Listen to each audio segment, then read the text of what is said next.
This is John Walton, and you're listening to the Power Play Point podcast with the Blueliner on point and Anna Knox. Here's Wilson, and on the right circle, he scores!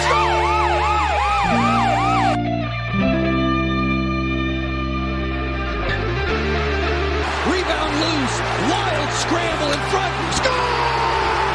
Ovechkin with a buzzer beater! It'll count!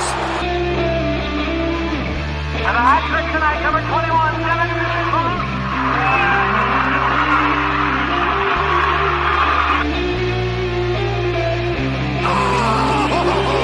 Spectacular! Braden Holtby!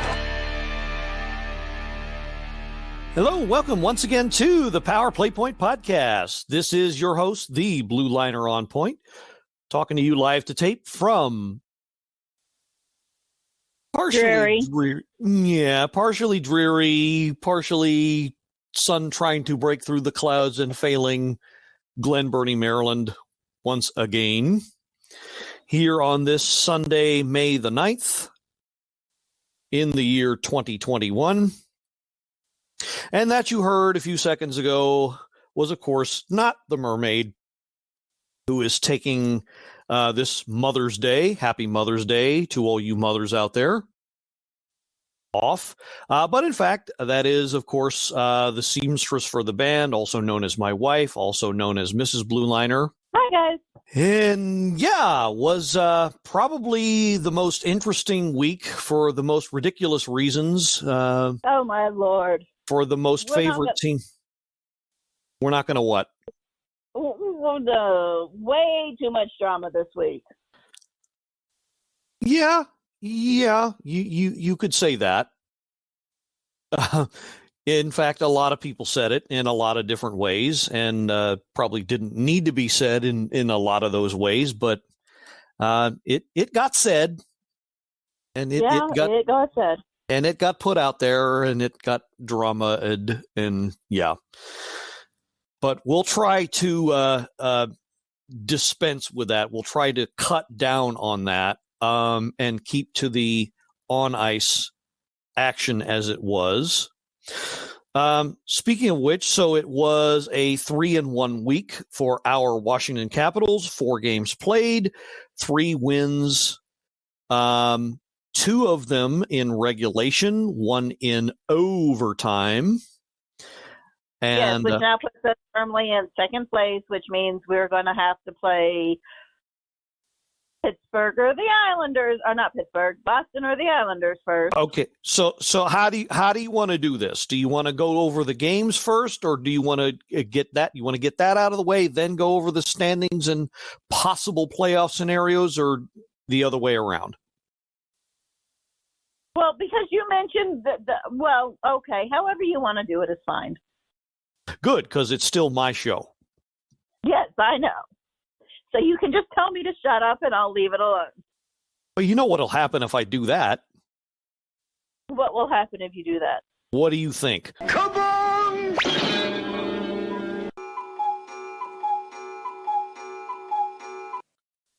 No, I think you're fine. Okay. All right, so let's get the on-ice action out of the way. All right, so first game was last Monday night. Yes, I know what happened. I saw the game. Yeah, we won. Yeah. Let's just run down the scoring, shall we? Okay. Okay, so nothing until 14-12 in the first period. Nick Dowd, double-digit Dowd, as we'll call him, because it was his 10th, assisted by Carl Hagelin and Garnet Hathaway. That line, of course, being the most stable, and not because they're just 3 power horses.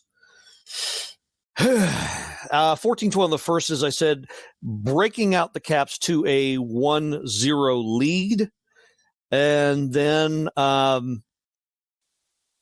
1 minute and 32 seconds later, 15:44 in the first, Connor Sherry, his 13th, Michael Roffelcopter, and Tom Wilson with the assists on that one. Sherry's 13th, as I said, making it 2-zip Washington, 15:44 into the first. And then the Caps' constant nemesis. He can't be good. He's Zibanejad. His 21st, probably half of those against the Caps this year. Panarin and Buchnevich on the assist for that one, making it 2-1, 2 minutes left. Thus, the first period would end. Mr. Zibanejad, once again, striking again on the power play at 2:30 in the second period, evening the game. And then Capo with his 9th, Alexis Lafreniere and Kevin Rooney on the assists on that one, giving the Rangers the lead. And then we thought, okay, so here we are again at the same spot we are at every game with the frickin' Rangers, where the game's going to fall apart. Or so we thought. Oh, it definitely fell apart. Well, yeah, okay, so yeah, I guess, yeah, it did fall apart in some sense sometime after when there was what's the word for it? A scrum broke out. And yeah, okay, so yeah, it's been talked about to death, so we won't talk about it here, as I said. Yeah. So right. So sometime after that, getting back to the reportable action on the ice at 18:30 in the second, Garnet Hathaway gets his 6th. So once again, that line coming through. This is why they get all the love, because they do all the right things. So you out there on the other side of the earbuds, the speakers, what have you, that are a little sick of hearing about them, well, then don't bitch if they screw up. So that's all I have to say about that. Go ahead. Yep, that line needs a nickname or something. Yeah, it does. It does. About the perfection line and things like that. Don't get me started on them. Perfection line. How dare you call? Only one I could think of. No, I know, but how dare you call yourselves the perfection line if you've got the nose picker and ass licker that Marchand is on that line? Good God. But they need something like that, because they have easily been the most consistent line that we have had. I mean, they mess with every other line, but they don't touch them, because they know they work and they know they're going to produce and they know what they're going to do. They know, the coaches know that they're going to do what they need to do.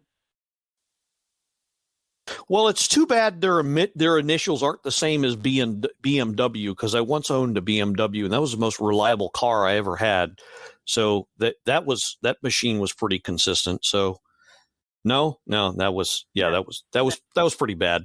So well, we'll figure something out. Anyway, so thus ended the second period with it tied.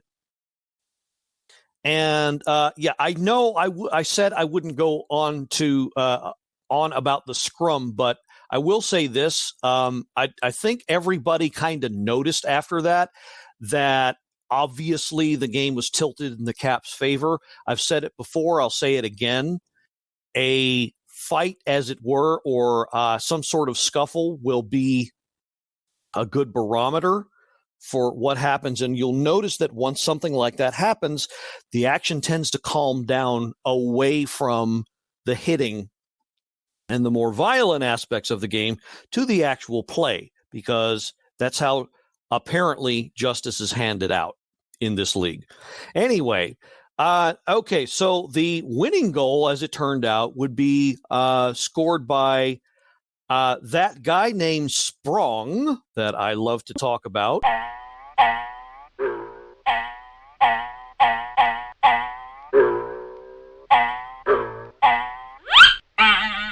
He makes it 4-3 Washington, And that way he was unassisted on that goal, 4:37 into the third. And then Backstrom scores his 15th 7 minutes later. Raffel and Jensen on the assist there, making it 5-3. And then Wilson with the icer, his 13th of the year, empty netter. Carlson, his 33rd assist there. 3 stars of the game, Daniel Sprong, Nick Dowd, number 2 star, and Michael Raffel, number 3 star. Getting points. He needs to score, though. Yeah, I get that. And we'll talk about somebody else that is in that category and whose butt is in some fans' gun sights. But yeah, I'll agree. I will agree with that to an extent. I think Raffel has been consistent. I think he's. Then it would be nice to see him score. I think he would. It would. Yes, it would be nice to see him score. Yes, to get his first as a Cap. But I like his game for the most part just fine. So I don't think I really have a problem with that with him just yet anyway. All right. So quick trip through the vitals. 40 shots on goal for the good guys, only 26 for the Rangers. Good night at the faceoff, 53-4. Power play, Caps had 3 chances, blew all 3, gave the Rangers 4 power play, but they only got 1, as I mentioned earlier. Minutes and penalties. Well, I wonder. 22 for the Caps and 10 for the Rangers. 20 hits for the Caps, 16 for the Rangers. Won't go over anything else. Shots on goal per period. Caps were pretty consistent there, 15, 11, and 14. Way less for the Rangers, who had double digits in the first 2, but not as many in the third. So that discussion on the ice in the middle of the second period. Yeah, you can say that turned the tide. Yeah. You can also say our cat likes to eat, and both things would be obviously true. Yes. Yes. So thus endeth that game, and then, of course, all of the fallout that happened with, oh, my God, a certain player did this, yada, yada, yada, and we know what happened with that. So not going to get into that. Look, if you all want to know my opinion on the whole debacle that occurred those 3 days, from everything to what happened in both games, and what happened, how I thought the league acted and how I thought hockey fans acted, you can go visit our Facebook fan page. That's the Power Play Point Podcast Facebook fan page, and look what I posted May the 5th, it was actually the morning of May the 6th, Thursday. So look at that post. It's pretty long. I was going to put it on Twitter, but I didn't think anybody wanted to sit through 16 tweets, which is about how long it was. So I declined to put it in on Twitter. If you really, really, really, really want, I will repost it or explain it however the hell you want me to do it. Be glad to repost it in case you missed it. But I think most of our loyal listeners happen to catch it and read it and accept it for what it is. And that's all I'm going to say about what happened with Tom Wilson. I'm going to leave it at that because, like I said, we have precious little time allotted to do this podcast, and I think the subject. 5 hours discussing it. Exactly. So I think. I don't think I know. Subject matter is closed as far as that isolated event, and here we are. And the last thing I'll say about it is, if the league didn't want what happened to happen, doesn't want that to happen ever again, then they'll take the appropriate steps going forward. But I don't think they will. We all know what's going to happen, which is nothing. All right, so it's on to the next game, which was this past Friday night, May the 7th, back home in Cap 1 for the last homestand swing, last 3 games of the season against the Philadelphia Flyers. who had already. And it was Thursday night. No, it was Friday night. We're not going to talk about the second Ranger game. Oh my, you're right. I am remiss in that. So yes, we are going. We can, I suppose we can talk about that. It would be nice. It would be nice. Although, we tried to forget about it and we couldn't. Yeah. Well, okay. So the first period, there were no goals, but plenty of other activities on the ice that resulted in, let me see, 1, 2, 3, 4 fighting majors, a misconduct, 5 fighting majors, blah blah blah blah. First. 2 stick fouls, and a partridge in a pear tree. And misconducts and all sorts of craziness. All kinds of wonderful stuff, which, yeah, after the third ring around the rosy, it just got it turned into a joke. Again, I don't want to get bogged down into it, but again, the league knew what it was doing, and this is what resulted. They knew what they were getting into. They knew what caused it. And basically you had a team that, well, it was a mouse that tried to roar is what happened with it. And yeah, it was a flyweight trying to fight a super heavyweight, and you saw what happened, and it wasn't pretty. No. All right, so let's get to the legit on ice action. Now, look, I just want to say something else. I don't mind the odd tussle. I'm not one of these guys that say, "Oh, Ben fighting from hockey." Oh. No, I mean, look, I jest, of course, but I think I'm of two minds about it. I think in one sense, fighting does have its place in the game. Right. And yet I would not pardon me. I would not be one of these purists that would disappear from watching the game were fighting to be legislated out of the game. I think the league would be making a mistake by doing that, but it wouldn't keep me from watching the game. That's not why I watch the game. But neither am I, though, a somebody who's disgusted and needlessly and overly and horrifyingly, dramatically outraged by two equal and prepared and willing combatants in a fight. That I don't mind. This was not that. No. This was a premeditated line brawl. Right. But it was a line, as I said, it was a line brawl, rather, of flyweights against heavyweights, and it was embarrassing to the nth degree. Right. On all sides. Oshie. And then for them to go after Oshie after his dad just died, that was beyond classless. Well, whoever. I wish I wrote down the name and number of the player who did that. Because that guy deserves to get his ass kicked. I'm sorry. Yeah. Out of everybody on the ice, I think obviously Wilson was a marked man. Okay, and to be fair, yeah, he brought it on himself. Right.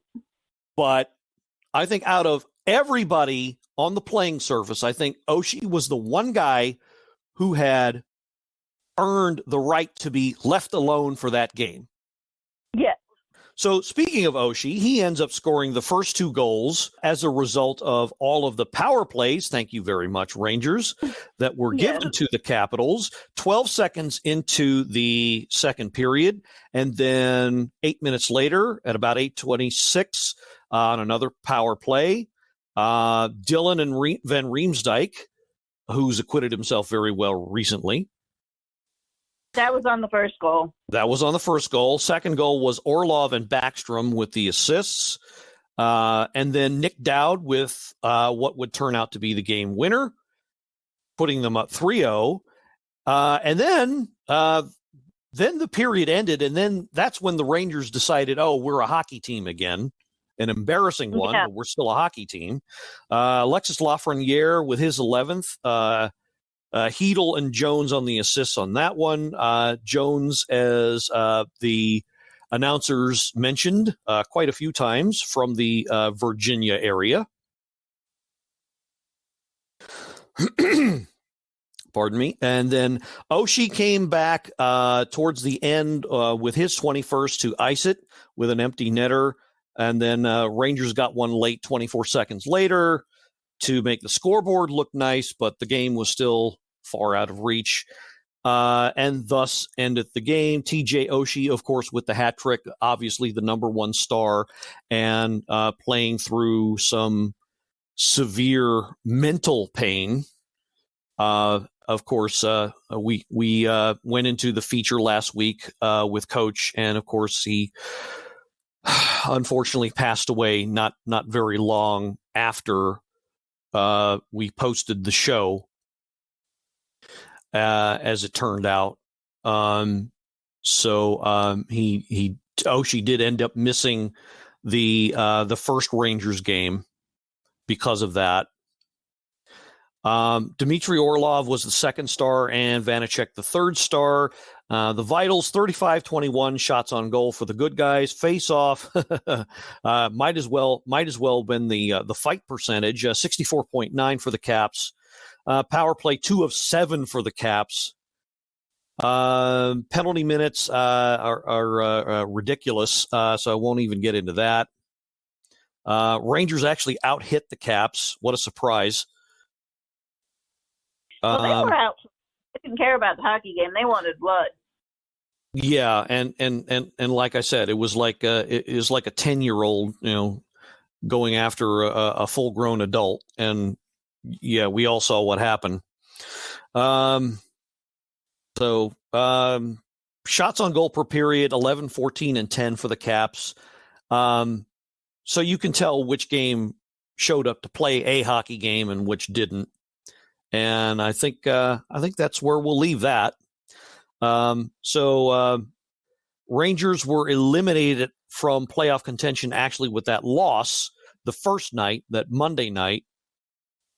So they're gone. Okay, now we'll get to the first of the two games against Philadelphia back home at Capital One.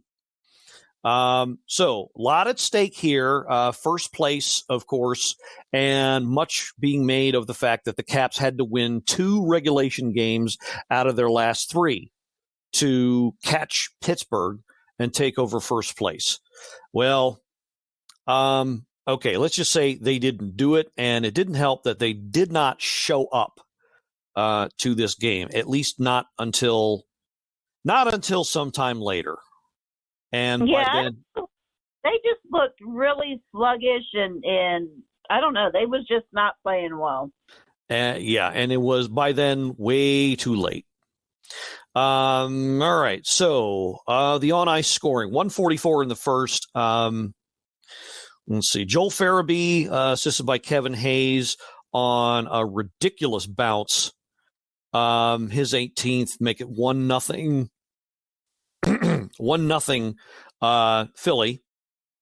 144 into the first. Daniel Sprong and Anthony Mantha combining for Sprong's 13th and Manta's 13th assists. Good old Ant-Man chipping in there. Tying the game at 16-19 of the first.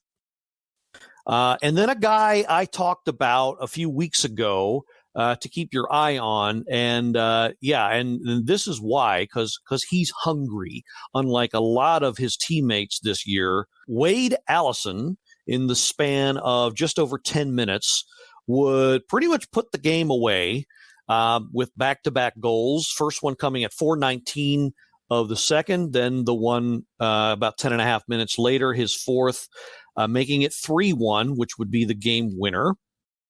The wrong Van Riemsdyk, James, assisting on that second one. And Caps would make it close, or try to anyway, or so they played. And but really what was going on was a lot of shots, a lot of perimeter shots, but a lot of shots that Brian Elliott was scooping up with ease and stopping. And Joby and Locker even made comments to the same all the way up to about towards the end of the second period. And the Caps had just fired their 17th or 18th shots toward Elliott, who had stopped it again with ease. And so it was at that point that my bride of umpteen years shouted at the screen to say, Elliott needs to spring a leak or something along those lines. And thus, TJ Oshie, about 1.5 seconds later, after that was said, put in his 22nd goal of the year with Brendan Dillon and Lars Eller on the assists there. So the Caps would actually make it close, or so we thought, but then they more or less fell flat. They just couldn't get the job done. I don't know what. Yeah, and I think this is when I went up to bed. Yeah, and you didn't really miss much because there was no score until. Bitch and complain about them scoring again, and that was about it. What was that? I said, I heard you bitch and score at the end of the game. Bitch and score? Bitch and moan, sorry. You was yelling at the TV again. No, because if I'd have scored, it would have been a minor miracle. Yeah. But yeah, Sean Couturier puts it on ice with 31 seconds left with the empty netter. Again, the wrong Van Riemsdyk assisting that on that one, along with Brian Elliott. 3 stars of the game, obviously Wade Allison with the number 1. Brian Elliott and Daniel Sprong for the Caps, number 3 star. Shots on goal. Caps actually had one more than the Flyers on this one, but I should have brought up a heat map. I think that this is another one of those games where the Caps, even though they had the superior quantity of shots, I don't think they had playing from the outside. Right. So they tried to play a perimeter game again, and so the quality of their shots was sucky. Were what? Sucky. They suck. So they formed a partial vacuum using their lips, cheeks, and tongue. Yeah, okay. They did not get where they needed to be to score goals against Elliott. No, I think Sucky pretty much covered it. But yeah, if you go to Nat Stat Trick, I'm sure the heat map would be nothing but this whole game for the Caps, except for the possible that spot in the second period where Oshie was about 5 feet in front of the net and tipped it in, because that's how you're going to have to score on Elliott right. at times. It's got to be down. It's got to be down. Yeah. Well, yeah, it's got to be, like being at a strip club, down and dirty. Not that I would know anything about that. No, of course not. Next game. I really wouldn't know anything about that. I know. No, I really, really wouldn't. I know. Okay. Now, I'm going to let you take the reins on this one because, unfortunately, I was feeling the after effects of my second shot yesterday, so I stayed in bed all day. Yeah, and that's by the way, that's something I'm fearing. I had my first dose about a week and a half ago of the Pfizer COVID-19 vaccination. More on that later on. And I'm going to have my second dose here coming up in another week and a half. So I'm a little quaking in my slippers about that. But yes, as the missus said, she missed this entire game. You're quaking in my slippers. Well, you've been wearing my slippers the last week. I'm trying to figure that one out. Slippers are right there beside your bed. Okay, chop me off at the legs, why don't you? All right. Anyway, so this would be last night's game, and I'm going to call this the Milo Murphy game. Oh, my goodness. From what I've read of the game, yeah. So the goal summary reads like this. First period, no goals. Second period, no goals. The injury summary, well, if I could, I would play insert medical drama here, theme here, MASH, ER, trauma center, think of whatever favorite medical TV drama or comedy series you can think of and just shove the theme here in this part of the podcast if you want. It would be appropriate. So Wilson goes down with the... I can't believe he came back from that because I saw the video on that. That looked painful. It did. And I think... I actually think I would be... put it this way. I would be very surprised if we see Tuesday. They got one game left. I would be very, very surprised if Wilson were even dressed for this last game coming up. Because of the punishment he took. Now he gutted it out and he finished the game to his credit once he came back. But I'll say this: whenever he got knocked to the ice, he was getting up a kind of slow. Right, and then he wasn't putting any weight on it either. Well, he was. He Not was just got halfway down the hole. No, but I'm talking about when he got back into the game. Oh, yeah. He would be knocked to the ice, and he usually kind of springs up, and it was like the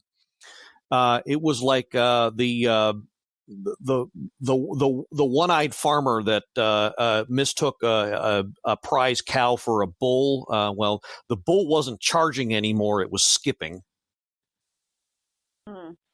After that all happened, but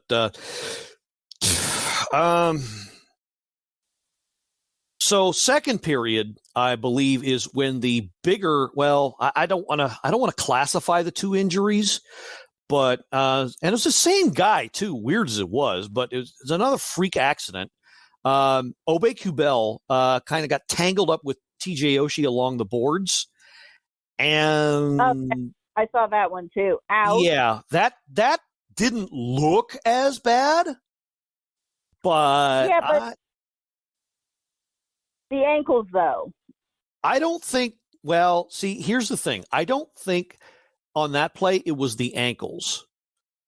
I would wager my donkey, that's bet your ass, that what he actually. No.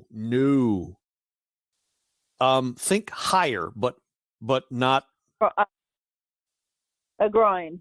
Yeah, higher, lower, higher, lower. I feel like we're playing The Price is Right all again. But yeah, no. I figured Wilson, because of the way he was all stretched out, I figured Wilson's would be more of a groin than TJ's. No, Wilson was clearly his leg and or knee and or the whole leg. That was your classic knee on knee hit. Right. And before anybody wants to start a ridiculous discussion, no, both plays were both incidental contact. They were both hockey plays. Nobody had any intent to injure. Nobody had any, agenda. This wasn't premeditated, especially not the one on Wilson. That was completely accidental. Right. So all this bull crap about, karma. Dumbasses. Yeah. Oh, God. Yeah, my fingers got to work out on Twitter, let me tell you. Anyway. So who else got injured? Well, so before the game even started, Backstrom and Carlson were scratches. Oh, we know about that one. Yeah, they were scratches. So that's how the game started. And then mainly it was Wilson and Oshie who went down. Those were the two big ones, and I don't think it was anyone else. Okay. Not in this particular game, anyway. Not in this particular game, but when you add it up, so let's see. So right now, it was funny. I think it was J.J. Regan, who mentioned it. But if you add it up, it's something like over $40 million of the payroll that is on the injured list right now. So your top left winger, Ovechkin, your top defenseman, Carlson, your top center, both your two top centers. Right, Becky. Backstrom and Kuznetsov. Well, Kuzi's not out on the injured list. Still, he's not eligible to play, technically. No, right. Half your goaltending staff. Right. And a guy who was angling to be the number one come playoff time, although I don't know if he laid claim to it as yet. No, I don't think he had. I mean, no, he was trying. He's pretty close. He was trying, and then he screwed up. Yeah, we'll get to that. Trust me. Anyway, gosh, so it was all. What was this? What happened in the third period with all these penalties? All what penalties? Story or what? Oh, well, okay. So, first let's briefly go over the scoring, or at least in what happened in the third period. So, Scott Lawton. Oh my God. I love Raffle, but I think we should have traded for this guy so he could stop scoring against us. Jesus Christ. His ninth, half of those easily against the Caps this year. The wrong Van Riemsdyk assisting on that one. That was early in the third, and the way we could not get anything past the goalie Lyon. Yeah, it wasn't looking good. And then, thankfully enough, though, once the Caps had pulled their goalie, and with 40 seconds left in the magical McNugget minutes. I'm so tired of hearing that. Say that 3 times fast and try not to throw up. Anyway, in the dying seconds of the game, it was Lars Eller with his 8th, Anthony Mantha, another key assist, and Schultz with the helpers on that one. So so a stick tap to okay, I'm dying here. Hold on. I'm gonna dig it up here. Yada yada yada yada yada yada yada. Okay, so stick tap to both Diane Doyle and new listener Patrick Kirchner. But they passed claim for this, saying to Mr. Ben Raby, who of course does the feature portions of the radio broadcast with John Walton and Ken Sabrin. So all credit goes to him. But the saying is, well, let's see. So Eller scored on the Philadelphia goalie. So what you have was a tiger beating a lion. That's cute. So again, all credit to Ben Raby for that one. But in all seriousness, it was a thing of beauty to see, and it tied the game. So they went to overtime, which of course dashed the hopes of the Caps winning yet another division title. And look, okay, so yeah, I am bummed out about not winning the division. Okay, but if you out there are thinking, because the Caps did not win the division, that suddenly dooms them and as to they're not going to go very far in the playoffs, Think again. What's the worst? What's the worst that happened here? We get another date put on that banner. Or no, we get another banner altogether that says Mass Hysteria Division Champions 2021. So what? So what? I, for one, don't care. But go ahead. Well, I was just going to say, look at how many times we have won the conference or whatever the hell we're dealing with right now, the division, and have gone nowhere and been out in the first round. I don't think winning the division is going to make that much of a difference. No, it doesn't. All it means still home ice advantage in the first round. First and second round if you win the division, but that's all you get for it. Right. You don't ride away in a new car. You don't get a shiny trophy for it. No. You don't get a fatter paycheck. Right? Do not pass go. Do not collect $200. It just shows that you had to work a little harder in the season to get where you are, and yeah. I think that's absolutely admirable. BFD. Yeah. Anyway, back to the game. All right. So in overtime, in the okay. So does I don't know. Does overtime have its own McNugget minute? I don't know. No, it's any regular period. I think Joe does say in any regulation period. Well, I don't know. I've never eaten mass quantities of chicken McNuggets, but they might make you pretty regular. Period. No. Anyway, so in the final, with exactly 1 minute left to go in the overtime period, Connor Sherry got a feed from Nick Dowd, who got it from Orlov. And I got to see the replay for this. This was just, I don't know why I was so into this game, or at least into it as the game wore on. But you were very good because you were very loud last night. Okay, but we don't need we don't need.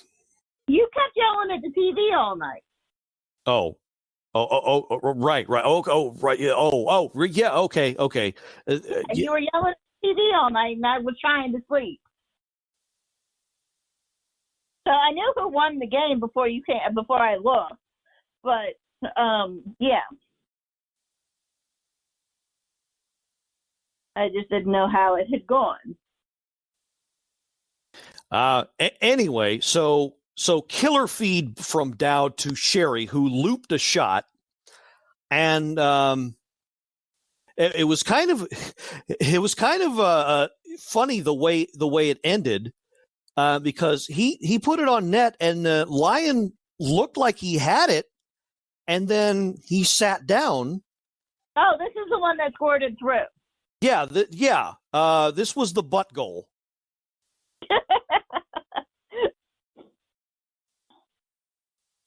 And so it's true. It's true what Jeffrey was saying, that the goalie sits down, they look sad, and yeah, he looked sad. He looked sad because he let it in. So yeah, I'm watching the replay. I can't believe it got through him, but it did. And so it's the classic butt goal, as I mentioned, because he sat down and it squirted through. And well, we can make jokes forever about that, but bottom line, they really needed that win. They really, really did, because a lot of things were going wrong in that game. But it was great to see. I think this is why I was into it ultimately, because I wanted to see how they would come together as a team, because this is probably the most adversity in one short period of time that they faced all year. I don't have to go through the roll call of who was missing in the lineup, okay? And then that got depleted by even more. Well, I don't know. That game against the Rangers was pretty sad, staffing or player wise. It was, but you also didn't have an already shortened staff depleted even further by injuries in that game. And so, and as I mentioned, you had your top two centers out already at the beginning of the game. So that meant Lars Eller pretty much had to do double duty. Right. Minutes wise, and to have the strength in the final minute to put it away, like Coach Laviolette said, is a testament to his credit. He made, look, Lars Eller might not light it up on the scoreboard, but look, he is still the quintessential third line center. He will do everything you need him to do. And when it comes time to score, to chip in that odd goal, more often than not, he'll get it. And Jesus, he had the most ice time of any Caps player. That he did, I'm sure, but I would like to. He was at 25 minutes and 49 seconds. Okay, so wow, you're just Jenny on the spot with that. That's true. Looking at the app, and yes, 25 minutes and 49 seconds he did play, which was indeed tops on the team.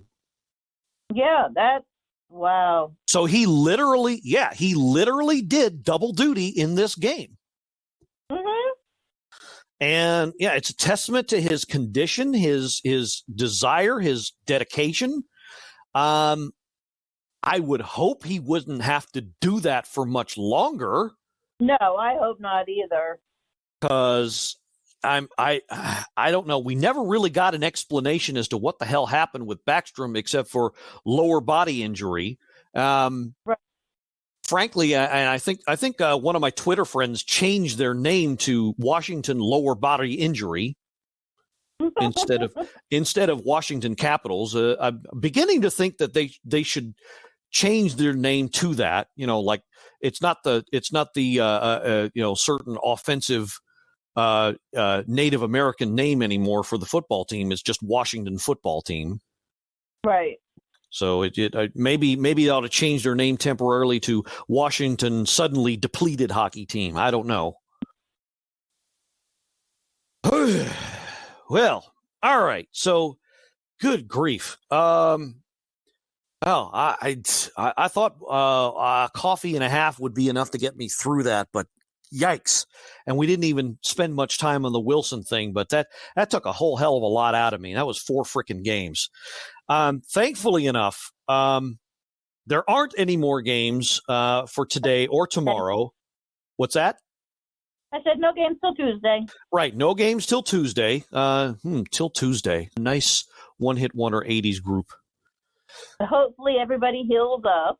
Hopefully everybody heals up. Say something else so I can be your echo. Say something else. Say something else. What else would you like me to talk about? What else would you like for me to? You never talked about what happened with all the penalties in the third in the what period was that? Oh, do we have to? What happened in the first period with all the penalties? All right. I mean, were they retaliatory? Okay, so all right. So yeah, all right. So 6:57 in the third was when Sam Houston Institute of Technology happened. Started with a sparring match between Daniel Sprong and Philippe Myers, Phil Myers of the Flyers. Myers on the Flyers, imagine that. They got into a sparring match, as I said. Daniel was called for slashing. Myers called for roughing. So they matched. The Flyers' big guy Moran, he got into an exchange against Hathaway. They got into a shoving match, and ref pretty much brought them off too. And then Farabee and Mantha got into it about 3 minutes later. So they were just feeling their. It was just guys, being talking. hockey stupid, and it wasn't that big of a deal, really. Now, okay, so 3 minutes later, though, and I love this guy, but this was really stupid.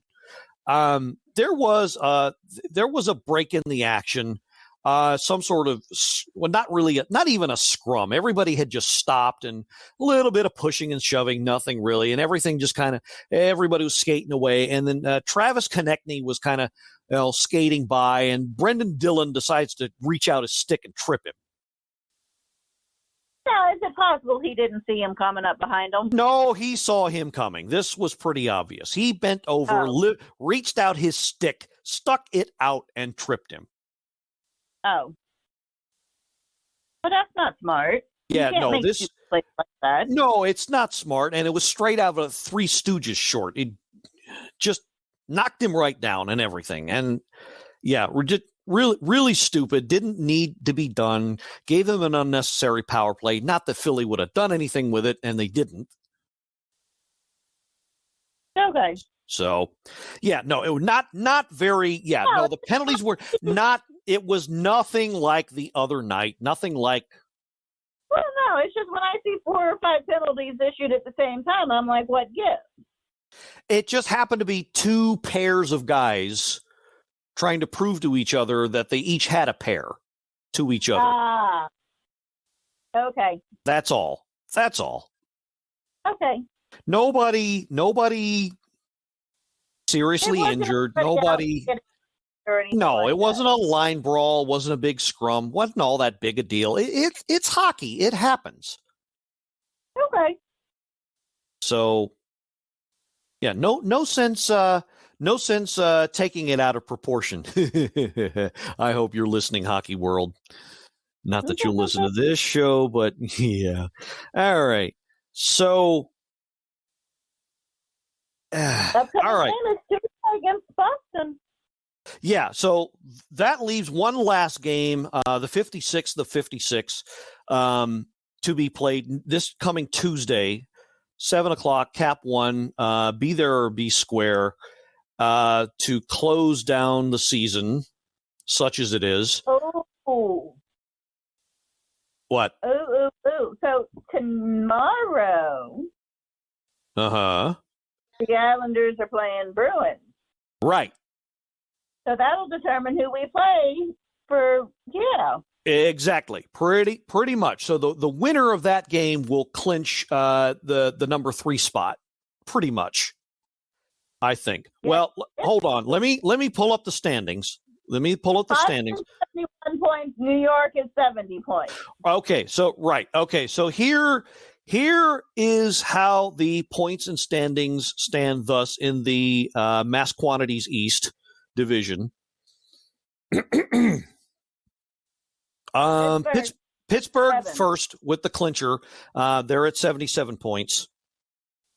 Caps are at 75 points with 1 game left to play. Even if they win, Pittsburgh holds the tiebreaker in that they will have more total wins, even if the Caps win this game, regulation or not, and tie in points. Pittsburgh will still hold the tiebreaker, thus have clinched first place. Boston is 4 points behind currently with 2 games to go. One, as you said, against the Islanders, which will be their last game tomorrow night. And then Boston will finish against the Caps Tuesday night. So if the Islanders win, they will, well, no, that won't end it, because if the Islanders win, they will have 72 points. Boston will still have 71. If the Islanders win in regulation, that will vault them into 3rd place for the time being, and Boston will still have 71 points. Now, if Boston beats the Caps Tuesday night, they will leap past them. They'll end the season with 73 points and finish 3rd. So it's still going to be determined by whether or not we win against Boston.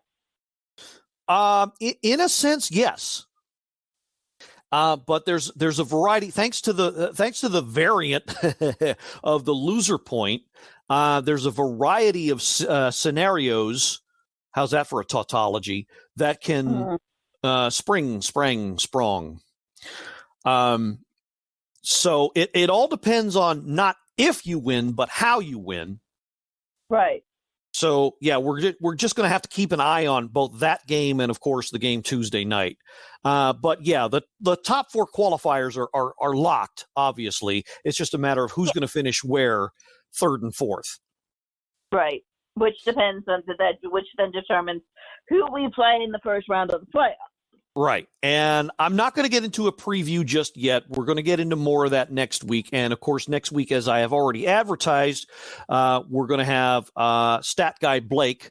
I think he's featured on the Chirpin DMV podcast, I think, on to talk some advanced stats with us and also kind of go over how the team did individually from an advanced stats point of view. So with that, I'm going to segue into yet another lecture because I kind of got into a scuffle on Facebook with a couple of know-nothings. Let me just put it this way. For those of you who are still pining for Jacob Vrana, and look, I miss him too. I'm kind of sad he got traded because I think he's a good guy. He's a good player. He's still got a lot of hockey left in him, a lot of great hockey left in him. But for those of you who are looking at what he's doing now with the Red Wings and saying, oh, why do we have the opportunity now to do it, where when he was playing with Washington, he didn't have the opportunity to go out there and skate like he's skating now. Right. I'm sorry, end of discussion. Right. Well, not quite end of discussion, but you out there who are taking this opportunity to say, well, look at Vrana's doing now versus what Mantha's doing now. I just got through 2 games where Mantha had a key assist that aided in a game-tying or game-winning goal. Did I not? Is that not enough for you people? If it's not, then I don't know what to tell you other than shut the hell up. Well, plus Mantha scored, his first 4 games with the Caps? Yeah, and if you try to present that to these Vrana boo-hooers, you know what they'll say? But it was against teams that aren't making the playoffs anyway. Okay, so last I looked, Vrana is on a team. But are the Red Wings making the playoffs? That's what I was about to say. Vrana is on a team that is nowhere near the playoffs. So do his goals really count for anything? Now you can say case closed. Okay, case closed.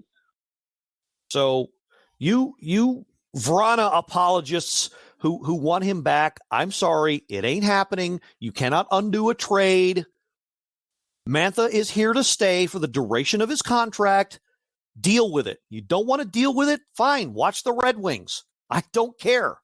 Goodbye. We don't need you. Right, I mean, I'm sick. I'm sick of these fans that can't warm up to the guys that are on the team now. Right, and that makes no sense because, I mean, look at how quickly they warmed up to Chara.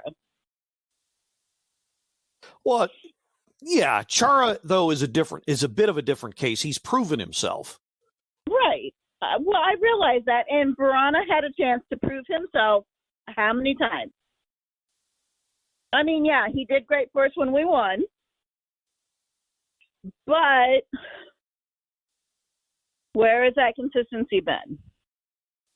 Right, exactly, and I really do hope he does well in Detroit. But like you said, I think he is gonna be a really good fit for Detroit because he's going to get the opportunity to be that first line skater where he didn't have that opportunity with the lineup that the Caps had. Exactly, because he's a left winger, and. Right. Who's the current number 1 left winger on this team? Who's going to get more of the ice time? I wonder. Gee, I wonder. It would be somebody with a great 8 on his back. You think? I think so. But you can't. I mean, it's obvious. It's 3rd grade logic with these people, and they have kindergarten brains, so you can't. Look, I mean, I jest, but look, if you can't get with the program, you don't like the guys on the team now, then I'm sorry. I don't know what to tell you. Anyway, so it's that going to be interesting off season. Well, so that kind of gives me a segue to another issue. Okay, so as everyone knows, we are bereft of a good number of players. Two of which, as it turned out, are not, air quotes, injured. You can't see it, but I'm doing the air quotes with my fingers, but have been placed on COVID protocol, and this not long after these two knuckleheads missed another air quotes team function. Nobody's ever explained what that was, by the way. No, they never explained what the team function was, and some people say they never showed up. Some people say they were late. Either way, they wasn't there, and apparently coach and the team didn't like it and said, nope, you're not playing. Right. Now, there have been some, I won't name who make the case for one of those two, Kuznetsov, and saying, look, you got to look at his body of work and say he deserves a little bit of slack and he deserves a little consideration. And because of what happened when we won the Stanley Cup? Of that and other improvements to his play. When he's been on, he's really been on. And wait, what improvements to his play? After he got benched by Coach Laviolette and had my fingers are getting tired, but another air quote. Oh, it's come to Jesus talk.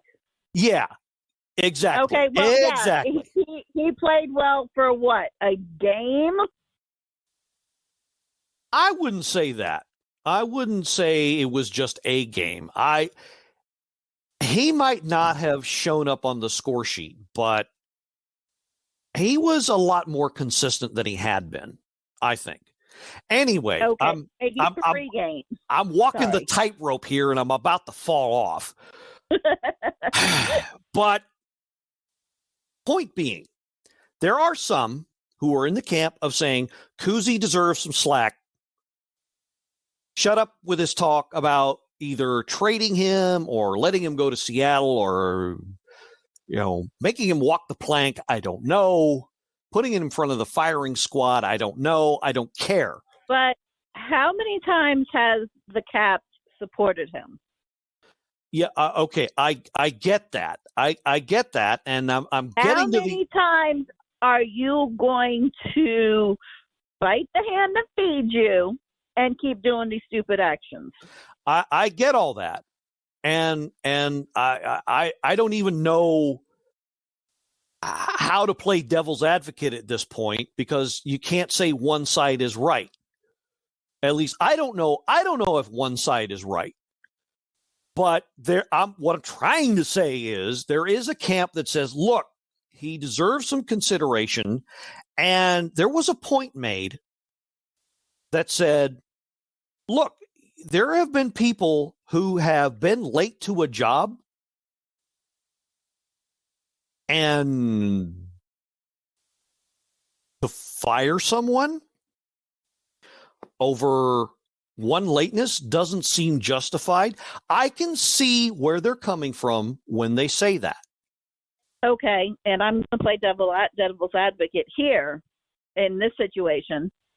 As a manager, if somebody does not show up to work, yes, I will fire them if they don't have a legitimate reason for not being there on time. But we are also in the age of cell phones where everybody's got a communication device permanently attached to their hand in some form. You could have made a phone call and said, hey, this is what's going on. And then at that point, yeah, maybe I'd cut you a little more slack. But if you just outright don't contact me, don't come to work, yeah, you may not have a job. And that especially if I'm in a pissy-ass mood. And that may have been what happened, but nobody knows for sure because nobody's saying. And I think it's good that they're not saying. Now, if they are on COVID protocol because of violations, that they went out and did something stupid and they're in quarantine, okay, that's fine. I'm also under the impression that a lot of people think that they're on COVID because they're getting their hands slapped and saying, don't do that no more. Right. And they can't just scratch them because then we're playing really shorthanded, where at least if they're on COVID, we can call up from the taxi squad. Fair enough. Now, that all said, there's the other side who will say, well, look, and like you just mentioned, we've given him chance after chance after chance, and his behavior is not measuring up to somebody who should be showing more maturity right now. And so there are those who will say that that applies to both principals in this case, Kuznetsov and Samsonov. And I quote, Samsonov has stepped on his junk one too many times for Laviolette and crew. Think what you want to think, but COVID protocols just sounds like a nicer way of saying his ass will be riding the pine. End quote. Right. So there is also an opposing camp that says, well, look, if you are not down with this regime, if you are not down with what has to be done, what is going on with the team, what is the team rules, the way things are now, this minute, this year, if you still think this is, country club land and you can run around and do whatever the hell you want, whenever you want, according to the last regime, and you saw what they did, right? How they ran things and what results they got come playoff time, right? Right. No, I agree. I do think that Coach Lavi has brought more discipline to the team. And I think that was a good thing. I mean, he's not shut it down so that they're not having fun, but he is saying that it's my way or there's the highway, and we're seeing it now. If they're not going to do what needs to be done, he will find a way to punish them. And frankly, I applaud that. Now, it might be ruffling a lot of feathers who's oh yeah, I know it is. I just mentioned a certain ever shrinking portion of that fan base who some have said out loud that they're never going to forgive Laviolette for Vrana and ended up being traded. I mean, come on, guys, really? Oh, that's ridiculous. I'm sorry, but it is. Look at the results that have been brought in and have changed. I mean, yeah, we won whatever we won last year, the division or whatever, in the shortened season. But again, kicked out in the first round. Kicked out in second round for the year before? No, not even. They didn't even. Oh, it was first round? No, yeah, under the. Oh, that's right. We didn't make it that year. Right, the last coaching regime. Yes, they made the playoffs and won the division both years. The first year, they got bounced in 7 games. The second year, they only won 1 game out of 5. Right. So obviously that regime was not working. Exactly. Let's see how this year goes before people saying off with your head and all that other stuff. I mean, let's give the man a chance to show what he can do. Right, but by the same token, and look, ultimately, this is how I feel about things. I think they each deserve one last chance. because of the simple fact that too much has been invested in both players by this time to just simply, even if you were to package them in a trade and get something wonderful for them, get, the next coming of Connor McDavid's clone, I don't know. or I don't know. But I think too much has been put in to both of these guys to where you can't just cast them aside. Let's see if they are called upon once more. Can they rise to the occasion now that it's playoff time, now that it's come time where we're probably going to need them? Oh, yeah, we're definitely going to need them, but here then lies the question. At what point do you cut your losses, though? Well, I say get what you can out of them, assuming you do need them to play at some point in the playoffs. And as far as Kuznetsov goes, if he's the invisible man in the playoffs once again, you say, all right, that's enough. That's it. Done. Right. And because hope that Kuzi was a bad influence on Sammy and he gets his shit straight. Well, start with that anyway. And hang on to Sammy because Sammy, I think they've invested even more in at this point. So I'm not ready to give up on Samsonov 100% just yet. And I'm not ready to give up on Kuznetsov's 100% just yet either. But the playoffs is going to be his time to shine. It's going to be his time to shine and to show if he deserves to be there or not. Exactly. Now, if it's not, if it's not, guess what? Then guess what? Don't let the door hit you on the rear. Exactly. And take you, the horse you rode in on, the bird you flew in on, and your $7.8 million contract with you. That's right. Okay. $7.8 million, according to Cap Friendly. And that, ladies and gentlemen, is good all the way through 2024-25. Ooh. Right. Exactly. So we're married to that deal if they decide to keep him. So that's why I say, let him see what he can do. Let him see what he can do. Hey, and if he does, this is your time to make or break. And right. If you don't make, you're broke.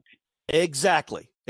He's getting paid no matter what. He's got a guaranteed contract for 4 more years. And if he falls flat again, I'm sure there are other teams out there that would love to get their hands on a quality center and probably could make room for that salary. And you could probably pick up something valuable in return. Oh, yeah. Meanwhile, there are young forwards in the pipeline who should be close to getting ready to make their stride, make their move. Connor McMichael, Brian Pino. Right, who we saw. We didn't see No, it wasn't him, but Garrett Pilon is who made his debut recently. Right, he was in last night's game. And not too far down the road behind them, of course, is Hendrix Lapierre. Oh, yeah, I read something about him that he did. What did he do? I remember reading it, and they say he probably only needs another year, and then another year in juniors, and he'll be ready to come up, if even that. Yeah, I would agree. From all evaluations I've seen and or heard, so I would not be surprised if he ends up in Hershey next year. Oh, his team won the Oh shit! why can't I remember what I read? I read it. I know I did. I don't remember where I read it. Yeah, I know. Not helping. That's all right. Anyway, so it's not as if the Caps are bereft of young talent. It's just it's not proven yet, and it's going to need more time. So,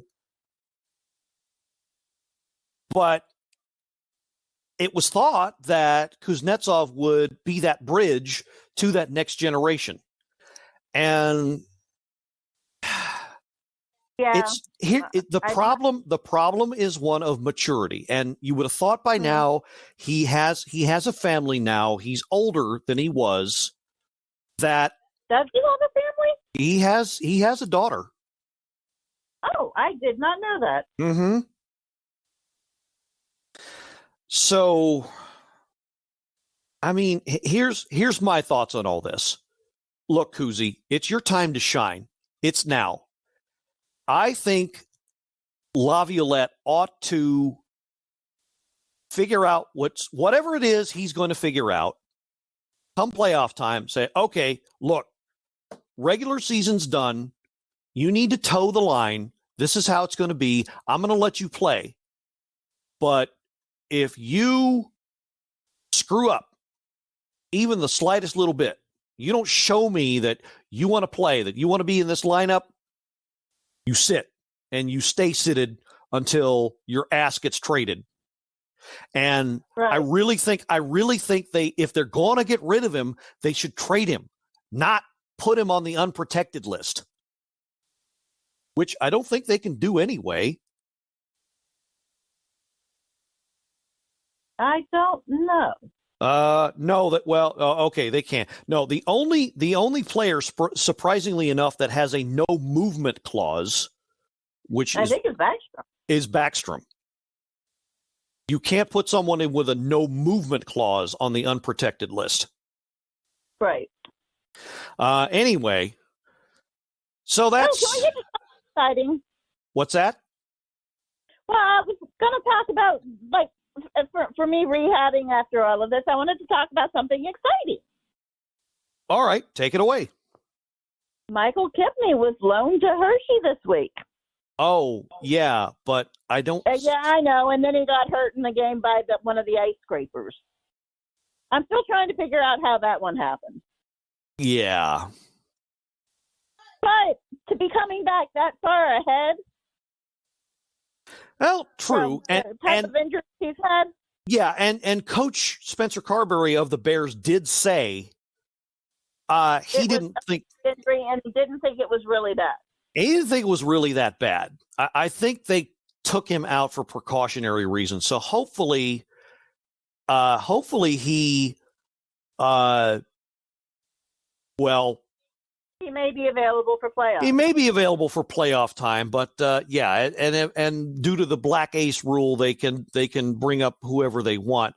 Now, here's something for you tinfoil hat wearers. Could it also be that they're sitting Samsonov because, well, you spoke about Copley and Foucault? Yeah. Could it be that Henrik Lundqvist is waiting in the wings? No. Did they already say he was done for the year? The last update they had is he still had swelling around his heart and that he wouldn't be able, it was like another 3-month period before he would be checked out again. So I think that put it like the end of June. So he probably will not be ready. Okay, so basically, unless the Caps make the final, and probably not even then. Right. Okay. I sorry guys, I was trying to throw you a bone, but I know. All right. Well, I think this is a good place to stop. We've gone on a lot longer than usual. Because you and I keep talking. Yeah, I know. And Anna, if Anna was on, she'd be, either puking her guts out by now or tearing her hair out. And She probably is if she's listening to this. Well, oh yeah. Yeah. So again, happy Mother's Day to all you hockey moms out there listening. Be you in the state of Maryland, District of Columbia, and of course the Commonwealth of Virginia and around the world. God bless you all. Thanks again for listening. And if you have a comment, of course, I'm at Twitter at BLULINER98. I'm also at GLHALLOWED at yahoo.com. And of course, there's our ever popular Facebook page. Just do a search on the Power Play. That's one word, Power Play Point Podcast. In Facebook, that's our main source of communication. You can friend me or one of our admins there. And so join us today. We're getting new members all the time. It's great to see. Of course, we're not the only Caps podcast. Of course, there are like 7 or 8 of us, but be nice if you could tell a friend about us, tell them to download and subscribe today. Really, really appreciate that. So, all right. So is there anything else that you needed to bring up, wanted to talk about? No, that was everything. Okay. One last thing I just remembered. There is the NHL made the announcement that if certain team, well, not certain teams, but if a team reached a certain level of criteria with the level of medication, specialized medication by injection that was received to battle COVID-19, then they would agree to a certain lessening of the certain protocols that they have experienced. So, in short, if you vax, we will relax. Nothing? No. Okay. All right. So with that, I think we'll really end the show here. So for Mrs. Blueliner, this is the Blueliner on Point signing off and reminding you, I have a car. Keeps on trying to get philosophical with me. It keeps telling me the car is trying to get philosophical with me. It's telling me my door is ajar. Oh, Lord. Hallelujah, and let's go Caps. Go Caps. This has been another episode of the Power Play Point Podcast. All episodes are available from Apple Podcasts, the Podbean app, blueliner77.podbean.com, and now available from Stitcher. Music by Joe McAllister, voiceover by Jeffrey Conkle.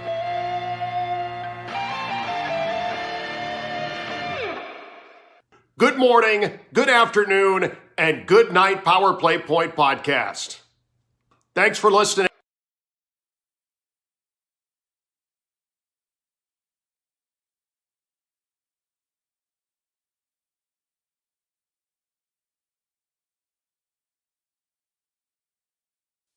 That was really bad.